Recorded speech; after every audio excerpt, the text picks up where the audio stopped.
ارشاد باری تعالیٰ ہے وقال ربکم ادعونی استجب لکم، اور تمہارے رب نے فرمایا مجھ سے دعا کرو میں قبول کروں۔ اس آیت میں لفظ ادعونی کے بارے میں قول یہ ہے کہ یہ اس سے مراد دعا ہے۔ معنی یہ ہوا کہ اے لوگوں مجھ سے دعا کرو میں اسے قبول کروں گا، اور ایک قول یہ کہ اس سے مراد عبادت ہے۔ معنی یہ ہوا کہ تم میری عبادت کرو میں تمہیں ثواب دوں گا۔ دعا ایک عظیم الشان عبادت ہے جس کی عظمت و فضیلت پر بکثرت آیات کریمہ اور احادیث طیبہ وارد ہیں۔ دعا کی نہایت عظمت میں ایک حکمت یہ ہے کہ دعا اللہ سے ہماری محبت کا اظہار ہے۔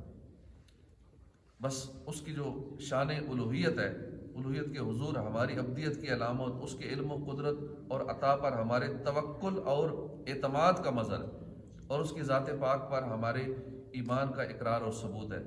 ہمارا عقیدہ ہے کہ اللہ ہمارا خالق ہے، اللہ ہمارا مالک ہے، اللہ ہی ہمارا رازق ہے، وہ رب العالمین ہے، ارحم الراحمین ہے، احکم الحاکمین ہے، مالک الملک ہے، تمام عزتیں، عظمتیں، قدرتیں، خزانے، ملکیتیں، بادشاہتیں اسی کے پاس ہیں۔ سب کا داتا اور داتاؤں کا داتا وہی ہے، ساری مخلوق اسی کی بارگاہ کی محتاج ہے، اور اس کے دربار میں سارے سوالی، جبکہ وہ عظمتوں والا خدا بے نیاز، غنی، بے پرواہ، تمام حاجتوں سے پاک ہے۔ ہاں وہ جواد و کریم ہے، بخششیں فرماتا ہے، جود و کرم کے دریا بہاتا ہے، ایک ایک فرد مخلوق کو اربوں خزانے عطا کر دے تب بھی اس کے خزانوں میں سوئی کی نوک برابر کمی نہ ہوگی، اور کسی کو کچھ نہ کرے، کچھ عطا نہ کرے تو کوئی اسے چھین نہیں سکتا، وہ کسی کو دینا چاہے تو کوئی اسے روک نہیں سکتا، وہ کسی سے روک لے تو کوئی اسے دے نہیں سکتا۔ جب ہم دعا مانگتے ہیں تو اللہ تعالیٰ کے بارے میں یہی عقیدہ اور ایمان ہمارے دل و دماغ میں شعوری یا لاشعوری طور پر موجود ہوتا ہے، جو الفاظ و کیفیات کی صورت میں دعا کے سانچے میں ڈال جاتا ہے۔ اس حکمت کو سامنے رکھ کر غور کر لیں کہ جب دعا اس قدر عظیم عقیدے کا اظہار ہے تو کیوں نہ اعلیٰ درجے کی عبادت بلکہ عبادت کا مغز قرار پائے۔ تو ان فضائل کو سامنے رکھتے ہوئے ہمیں دعا کثرت سے کرنی چاہیے۔ اللہ کے نزدیک کوئی چیز دعا سے بزرگ اور برتر نہیں۔ دعا مصیبت اور بلا کو اترنے نہیں دیتی۔ دعا مسلمانوں کا ہتھیار ہے، دین کا ستون ہے، آسمان و زمین کا نور ہے۔ دعا کرنے سے گناہ معاف ہوتے ہیں، دعا عبادت کا مغز ہے۔ اللہ تعالیٰ دعا کرنے والے کے ساتھ ہوتا ہے۔ جو بلا اتر چکی اور جو نہیں اتری دعا ان سے نفع دیتی ہے۔ دعا رحمت کی چابی ہے، دعا قضا کو ٹال دیتی ہے، دعا بلا کو ٹال دیتی ہے۔ جسے دعا کرنے کی توفیق دے گی اس کے لیے رحمت کے دروازے کھول دیے گئے۔ مفسرین نے دعا قبول ہونے کے چند شرائط اور آداب ذکر فرمائے ہیں۔ ان کا خلاصہ یہ ہے کہ دعا مانگنے میں اخلاص ہو، دعا مانگتے وقت دل دعا کے علاوہ کسی اور کی چیز کی طرف مشغول نہ ہو۔ جب دعا مانگے نا توجہ کہیں اور نہ ہو، ساری توجہ ادھر ہی ہو کہ میں اللہ سے کیا مانگ رہا ہوں۔ ناجائز اور گناہ کی دعا نہ مانگی جائے۔ دعا مانگنے والا اللہ کی رحمت پر یقین رکھتا ہو، اگر دعا کی قبولیت ظاہر نہ ہو تو وہ شکایت نہ کرے کہ میں نے دعا مانگی قبول ہی نہیں ہوئی۔ کئی لوگوں سے شکوے بھی کرتے ہیں، بڑی بڑی دعائیں کی ہیں، بڑی بڑی دعائیں کروائی بھی ہیں، کچھ بھی نہیں ہوا، کچھ نہیں ہوا پھر بھی تو اسی در سے مانگ رہے ہیں، اور کہاں جائیں گے۔ جب ان شرطوں کو پورا کرتے ہوئے دعا کی جاتی ہے تو وہ قبول ہوتی ہے، لیکن یہ ذہن میں رکھیں کہ قبولیت دعا کا اصل معنی ہے کہ بندے کی پکار پر اللہ کا اسے لبیک عبدی فرمانا۔ یہ ضروری نہیں کہ جو مانگا مل جائے، جو ہم کہہ رہے ہیں ہماری خواہش پوری ہو جائے۔ بندہ مانگتا ہے اللہ کا یہی فرما دینا، لبیک عبدی، لبیک ہے میرے بندے۔ تو کچھ نہ ملنے کا ظہور دوسری صورتوں میں بھی ہو سکتا ہے، مثلا اس دعا کے مطابق گناہ معاف ہو جاتے ہیں، جو آپ چیز مانگ رہے ہیں وہ نہیں ملی لیکن اللہ نے دعا کے بدلے آپ کے سارے گناہ معاف کر دیے، یوں قبول ہو گئے۔ آخرت میں ثواب اکٹھا کر دیا، یہ بھی دعا کی قبولیت کی صورت ہے۔ یا اصل مانگی ہوئی شے کی جگہ اس سے بہتر چیز عطا کر دی، جو آپ مانگ رہے ہیں وہ اللہ نے نہیں دی، کیونکہ ہمیں نہیں پتہ جو ہمیں وہ نعمت ہم مانگ رہے ہیں وہ تو ہمارے لیے ہم سمجھ رہے ہیں فائدہ مند ہے، اللہ کو پتہ ہے کہ فائدہ مند ہے یا نقصان دہ ہے۔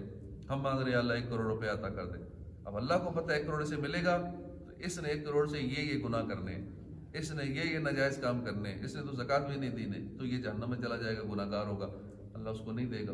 کوئی اور چیز دے دے گا اس کو. تو یہ ہمارے بارے میں اللہ جانتا ہے کہ ہمارے لیے بہتر کیا ہے، نقصان دہ کیا ہے، فائدہ مند کیا ہے. ہمارے لیے فقیری بہتر ہے، ہمارے لیے امیری بہتر ہے، یا درمیانے درجے کا مڈل کلاس میں رہنا بہتر ہے، امیر ہونا بہتر ہے، غریب ہونا بہتر ہے. یہ رب جانتا ہے. تو جس حال میں وہ رکھے اسی حال میں خوش رہنا چاہیے، کہ وہ ہمارے لیے جو کرتا ہے بہتر ہی کرتا ہے. تو اس لیے پریشان ساری زندگی اسی ٹینشن میں کہ میں مالدار نہیں ہو سکا، میرے پاس فلاں گاڑی نہیں آ سکی، میرا گھر ایسا نہیں بن سکا، میرا محل نہیں بن سکا، مجھے یہ عہدہ نہیں مل سکا. اسی ٹینشن میں، بے سکونی میں زندگی ساری گزار دیتے ہیں. تو جس حال میں اللہ رکھے اسی حال میں خوش رہیں تو وہی بندہ خوشحال ہے. دعا مانگ کر نتیجہ اللہ کے ذمہ کرم پر چھوڑ دینا چاہیے. رحمان الرحیم خدا ہمارے ساتھ وہی معاملہ فرمائے گا جو ہمارے حق میں بہتر ہے. قضائے الہی پر راضی رہنا بہت اعلیٰ مرتبہ ہے، اور حقیقت میں ہمارے لیے یہی مفید تر ہے کہ ہم اللہ کی رضا پہ راضی رہیں، کیونکہ ہمارا علم ناقص ہے، ہمارے اللہ کا علم لامتناہی اور محیط ہے. بارہ ہم اپنی کم علمی سے کوئی چیز مانگتے ہیں، لیکن اللہ تعالیٰ اپنی مہربانی سے ہمیں منہ مانگی چیز نہیں دیتا، کیونکہ ہمارے لیے نقصان دہ ہوتی ہے. بندہ مال کی دعا کرتا ہے، اس کے ایمان کے لیے خطرناک ثابت ہوتا ہے مال. اب اللہ بہتر جانتا ہے نا کہ اس کو مال ملے گا تو یہ اس کے ایمان کا خطرہ پڑ جائے گا. یہ پہلے نمازیں پڑھتا تھا، مال مل جائے گا تو اس نے مسجد میں آنا چھوڑ دینا ہے، اتنا بزی ہو جائے گا، اس میں عیاشیوں میں پڑ جائے گا. وہ اس کے لیے خطرہ ہوتا ہے. یہ آدمی تندرستی اور عافیت کا سوال کرتا ہے، یا اللہ مجھے صحت عطا فرما دے. اللہ جانتا ہے اس کے لیے صحت تو نقصان دہ ہو جائے گی. صحت ملے گی، یہ پھر سے گناہ کرنا شروع کر دے گا، پھر سے یہ عیاشیوں میں پڑ جائے گا، یہ تو دوزخ میں چل جائے گا میرا بندہ. اس لیے اس کو یوں بیماری میں یا اسی طرح رکھا جائے جیسے چل رہا ہے.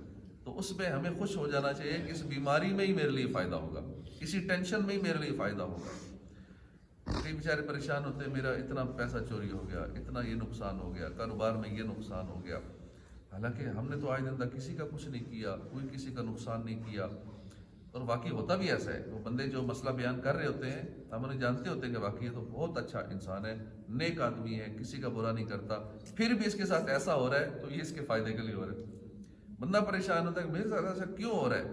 اور بعض کا شیطان یہاں تک لے جاتا ہے کہ وہ اللہ سے شکوہ کر کے کفریہ کلمات بھی کہہ دیتا ہے منہ سے، اللہ سے کمپلین کر کے، یا وہ ایسے جملے منہ سے نکال اللہ کو ناراض کر دیتا ہے، یا دار اسلام سے خارج ہو جاتا ہے. ایسا نہیں کرنا چاہیے.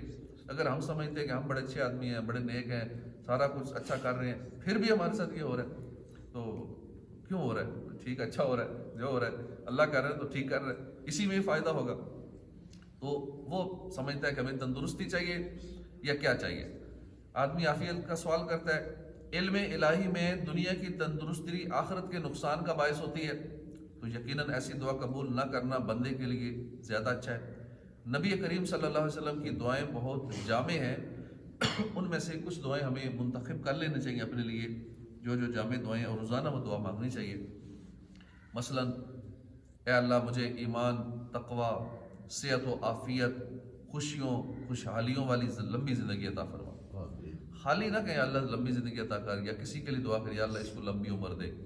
خالی لمبی عمر کی دعا کر رہے ہیں، ہو سکتا ہے آپ اس کے لیے بد دعا کی صورت بن جائے. اب لمبی زندگی ہو بیماریوں والی، لمبی زندگی ہو ٹینشنوں والی، اب بیچارہ کیا کرے گا، اس کا کیا حل ہوگا.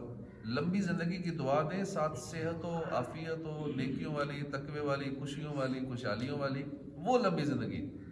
اپنے لیے بھی لمبی زندگی دعا کریں تو یہ والی کریں، یا اللہ مجھے ایمان و تقوی والی، صحت و عافیت والی، خوشیوں والی، خوشحالیوں والی لمبی زندگی عطا فرما. جان، مال، عزت و آبرو، اہل خانہ کے حوالے سے برے وقت اور آزمائش سے محفوظ فرما. عافیت کے ساتھ ایمان پر خاتمہ فرما. نظا میں آسانی، قبر و جہنم کے عذاب سے حفاظت، محشر کی گرمی سے امن، جنت الفردوس میں بے حساب داخلہ عطا فرما. یہ سب دعائیں میرے ماں باپ، بیوی بچوں، بہن بھائیوں کے حق میں بھی قبول فرما. اس طرح ایک جامع دعا جو شارٹ سی ہے، وقت بھی تھوڑا لگا، اور یہ ساری دعائیں اس میں کور ہوگی. تو اس طرح کی جامع کچھ دعائیں یاد کر لینی چاہیے عربی میں، نہیں تو کم از کم اپنی زبان میں جیسے آسانی ہو وہ دعا روز مانگنی چاہیے، بار بار مانگنی چاہیے. اللہ پاک دعاؤں کا سننے والا ہے، اور دعا عبادت کا مغز ہے، عبادت ہے. چلتے پھرتے دعا مانگتے رہیں، سوتے ہیں سونے سے پہلے دعا مانگتے مانگتے سو جائیں، اٹھیں تو دعا مانگیں. دعا عبادت بھی ہے، اور پھر انشاءاللہ جو ہمارے حق میں بہتر ہے وہ ملتا بھی رہے گا ساتھ ساتھ. تو اللہ ہمیں کثرت سے دعا مانگنے کی توفیق عطا فرمائے، آمین۔ آمین بجاہ نبی الامین صلی اللہ تعالی علیہ وآلہ وسلم۔